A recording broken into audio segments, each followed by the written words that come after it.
प्रिय विद्यार्थियों, आपका टारगेट की ऑनलाइन लगने वाली क्लासों में बहुत बहुत अभिनंदन और स्वागत है। आज हम जो क्लास ले रहे हैं वो क्लास लगा रहे हैं हम 9th क्लास के लिए और आपका सब्जेक्ट है गणित। और इसका जो हम पढ़ रहे हैं वो चैप्टर नंबर 2 पढ़ रहे हैं और 2 नंबर चैप्टर है वो है एक संख्या पद्धति। वैसे तो आपके इस टॉपिक में केवल परिमेय संख्या और अपरिमेय संख्याओं के बारे में दिया है, लेकिन हम इसे एक बेसिक तौर पे पढ़ेंगे और संख्या को एक बेसिक से यानी शुरू से इसको स्टार्ट करेंगे। संख्या क्या होती है, कितने प्रकार की होती है और कौन कौन संख्या होती है। ठीक है, तो चलो स्टार्ट करते हैं। हम आज का टॉपिक, हमारा टॉपिक है संख्या पद्धति, जिसे हम नंबर सिस्टम भी कहते हैं।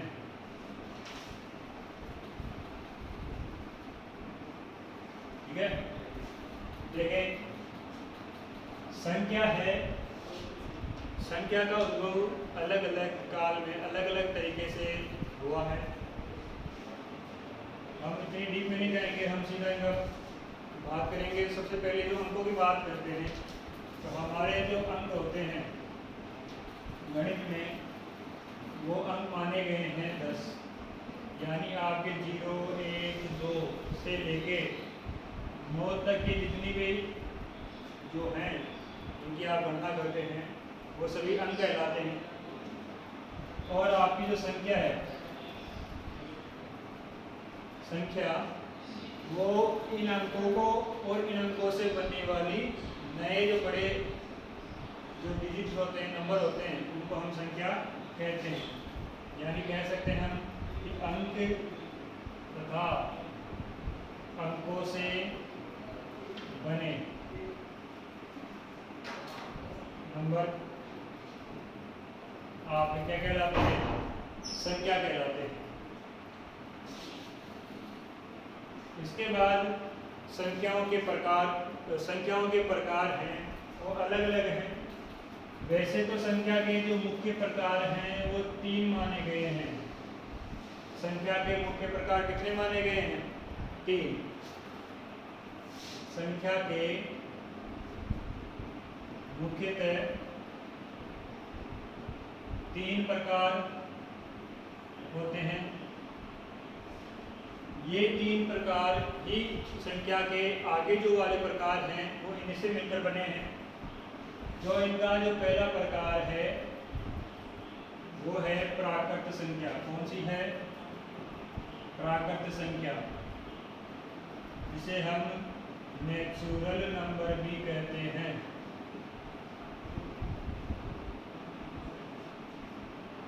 प्राकृत संख्या जिन्हें हम क्या कहते हैं? नेचुरल नंबर भी कहते हैं। ये प्राकृत संख्या हमारे जो गणना करने के जो कार्य होते हैं, काउंटिंग के जो कार्य होते हैं, गिनने के लिए जो जिन संख्याओं का प्रयोग करते हैं उन संख्याओं को हम प्राकृत संख्या कहते हैं। मूलतः हम यदि किसी संख्या को गिनते हैं, काउंट करते हैं, तो स्टार्ट करते हैं कि 1, 2, 3, 4 इस प्रकार की संख्याओं का प्रयोग करते हैं किसी संख्या को गिनने में। तो वही जो आप गिनने में जिन संख्याओं का प्रयोग करते हैं वे आपकी क्या कहलाती है? प्राकृत संख्या या नेचुरल नंबर, जिनका हम व्यवहारिक जीवन में उपयोग करते हैं। यानी इससे ये पता चलता है कि जो हमारी प्राकृत संख्या है उनका प्रारंभ कहाँ से होता है? 1 से होता है और 1 अनंत तक चलती है। इसके साथ ये सभी संख्याएं धनात्मक होती है। कैसी होती है? धनात्मक। तो प्राकृत संख्या की परिभाषा हो गई कि गिनने के रूप में जिन संख्याओं का प्रयोग करते हैं वो प्राकृत संख्या कहलाती है। जैसे 1, 2, 3, 4 और इनका प्रारंभ किससे होता है? 1 से होता है। इनका प्रारंभिक जो अंक है वो कितना है? 1 है। और ये सभी संख्या कैसी होती है?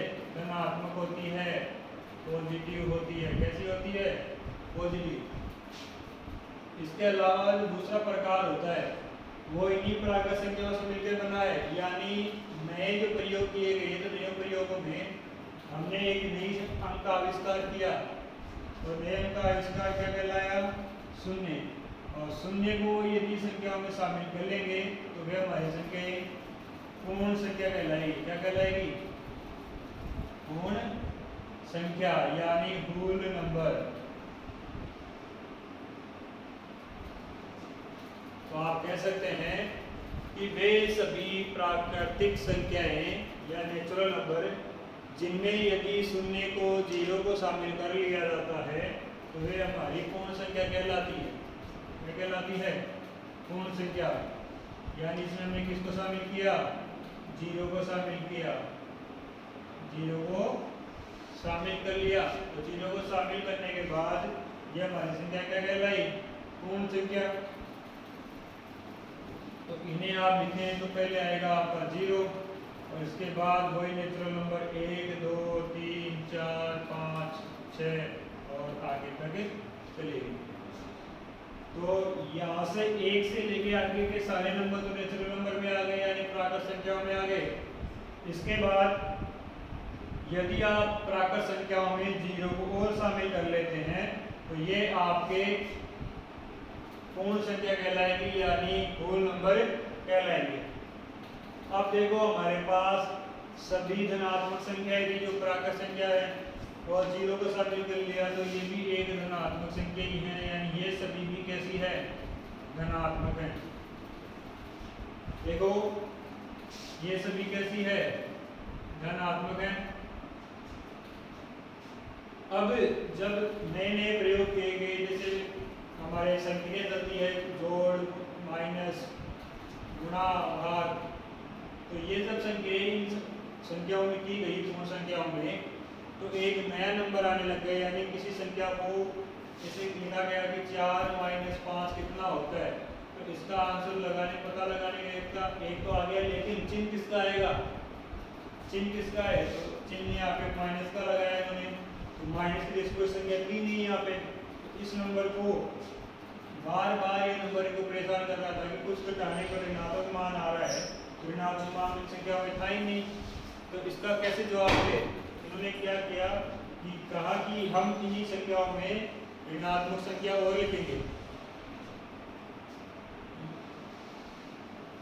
और पूर्ण संख्याओं में जब ऋणात्मक संख्याओं को शामिल कर लिया गया तो वे सभी कहलाए पूर्णांक।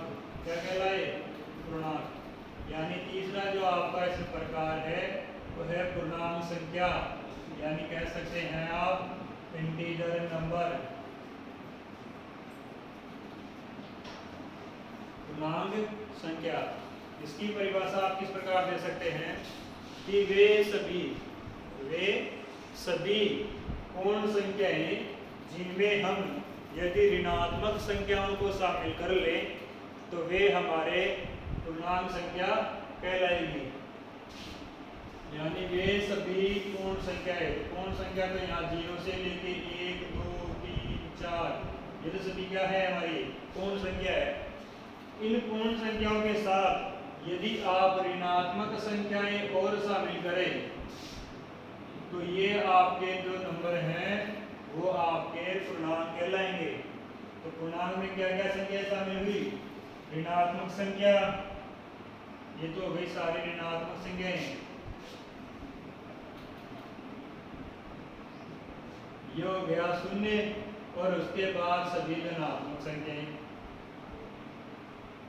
यानी पहले धनात्मक ही थी यानी 1 से लेकर प्रारंभ होने वाली ये तो सारे थी नेचुरल नंबर और 0 को शामिल करने के बाद ये बन गए आपके होल नंबर और ऋणात्मक संख्याओं को शामिल करने के बाद ये सारे नंबर बन गए आपके इंटीजर नंबर यानी पूर्णांक संख्याएं।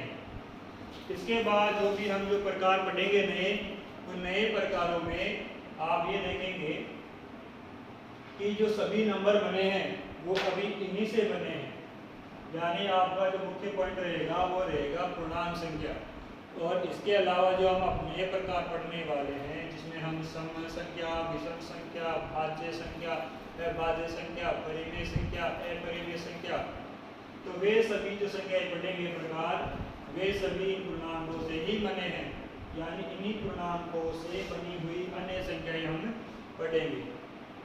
तो देखें आगे। इसके बाद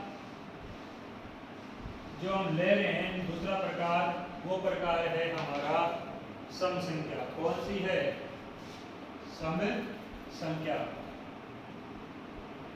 जिन्हें हम इवन नंबर भी कहते हैं।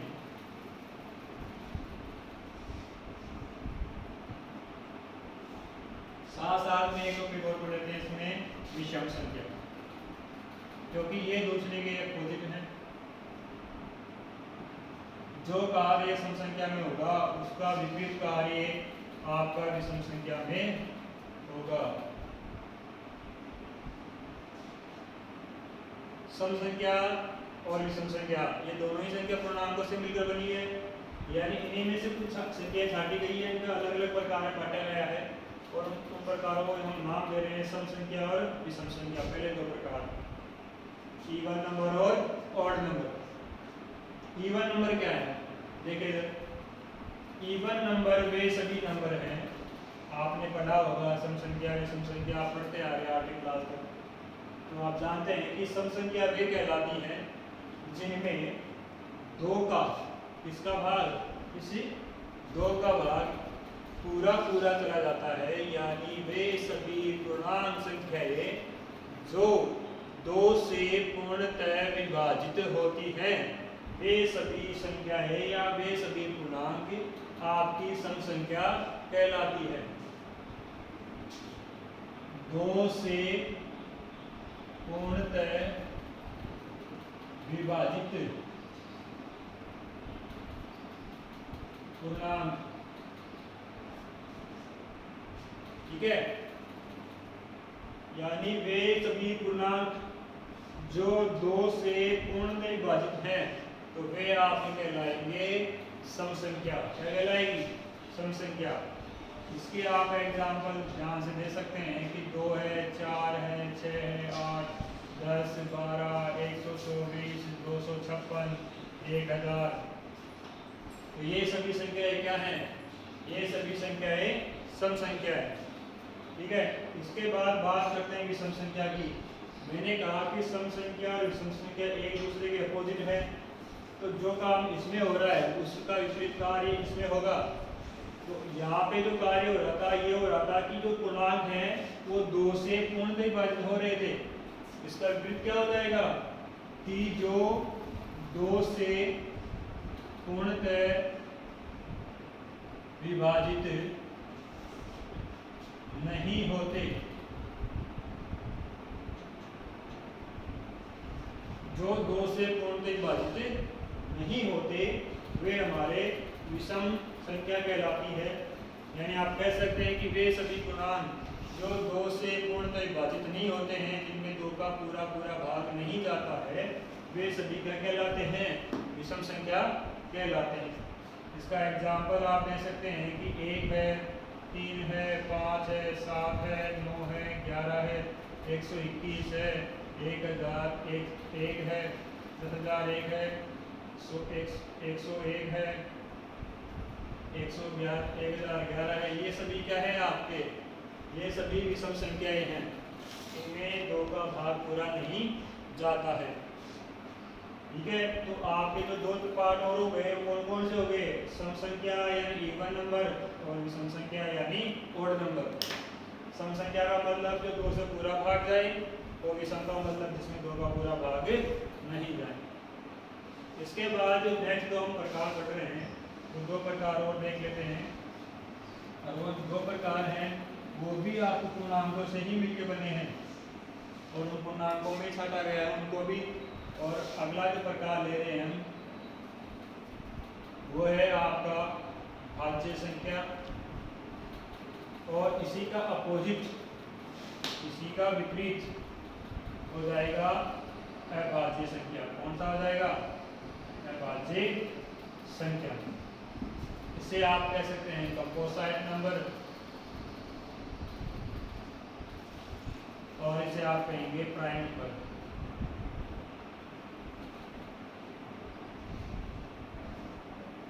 देख लें, भाज्य का मतलब होता है किसी संख्या का दूसरी संख्या में भाग जाना, ठीक है। यानी कोई संख्या दूसरी संख्या से कंप्लीटली डिवाइडेड है तो वह संख्या क्या कहलाएगी, भाज्य संख्या। लेकिन इसमें एक शर्त है, शर्त ये है कि ये दो चीजें हैं जो दोनों में कॉमन एक और स्वयं, और इसमें भी एक और स्वयं। ऐसा क्यों? देखो कोई भी संख्या लो आप, एक्स वाई जेड, आप कोई भी संख्या ले लो, उस संख्या में आप ये अच्छी तरह जानते हैं कि कोई भी संख्या है तो उसमें एक का भाग तो पूरी तरह जाएगा, एक का भाग तो प्रत्येक संख्या में जाता है। साथ में कोई संख्या, यदि कोई भी संख्या है तो खुद से हमेशा पूरी तरह विभाजित होती है। एग्जाम्पल के तौर पे जैसे आपके पास 9 है, तो 9 में आप जानते हैं कि एक का भाग जाता है, बिल्कुल जाता है, क्योंकि ये तो एक सार्वत्रिक नियम है, ये सर्वमान्य नियम है कि एक का भाग तो प्रत्येक संख्या में जाता है।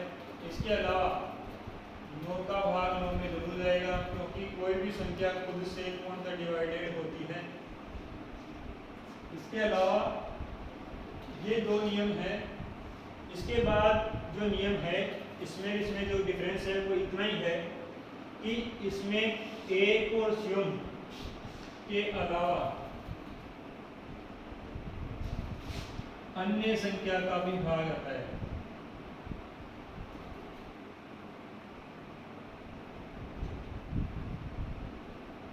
जबकि इसमें नहीं जाता, यानी इनको छोड़कर, एक और स्वयं को छोड़ के अन्य संख्या का भाग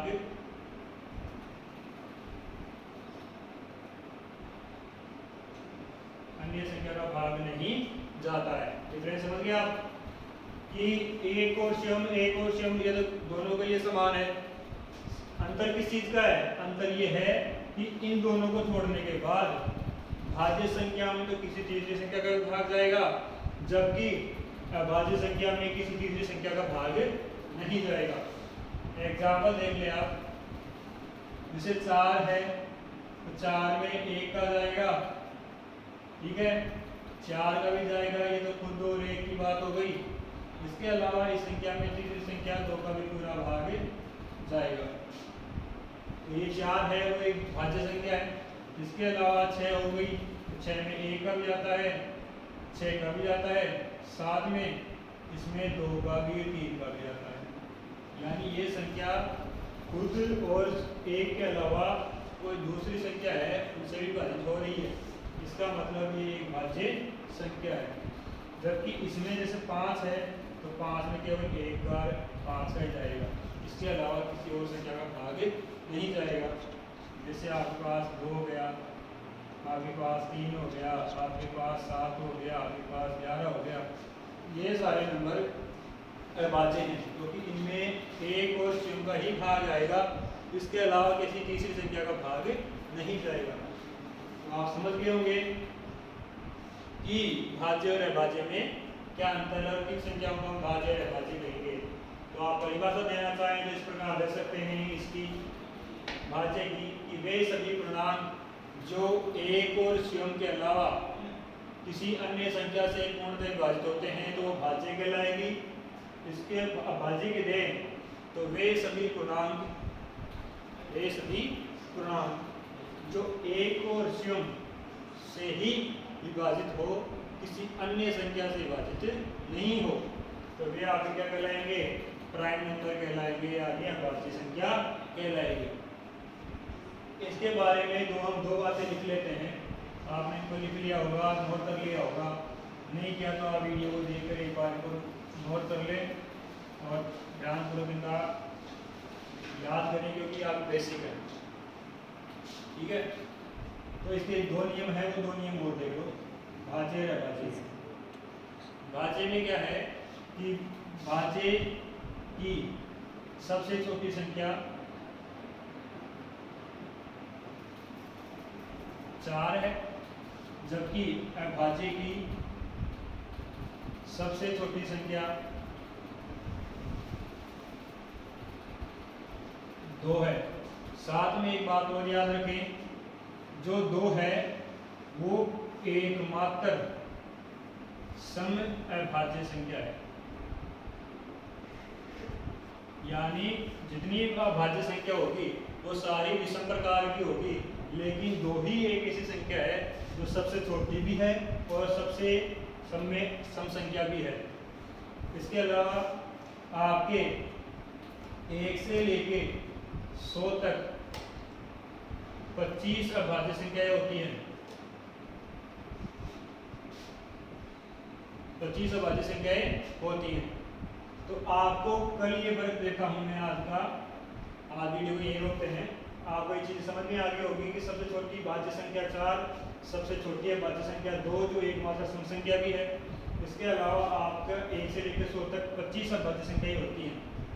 आपको घर पे ये कार्य करना है कि आपको 1 से लेकर 100 तक ऐसी कौन सी संख्या हैं 25 जो अभाज्य हैं, उनको आप लिखना है अपनी कॉपी में। ठीक है, धन्यवाद।